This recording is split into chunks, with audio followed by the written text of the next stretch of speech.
Welcome to the Slop Farm. Enjoy the video. You start by softening the matted area so the extensions relax.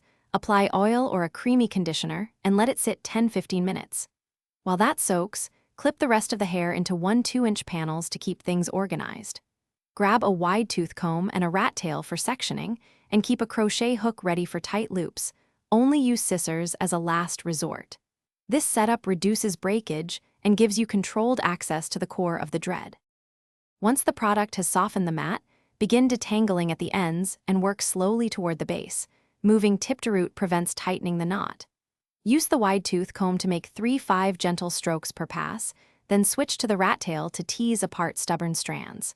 For internal loops, employ a crochet hook to draw tiny loops through and free fibers without ripping the weft. Make sure to reapply oil if friction increases, because lubrication protects both extensions and your natural hair. To finish, rinse thoroughly and apply a deep conditioner for 10-20 minutes so the hair regains softness.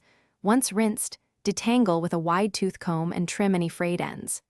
If the extension weft is intact, reseal or reattach professionally.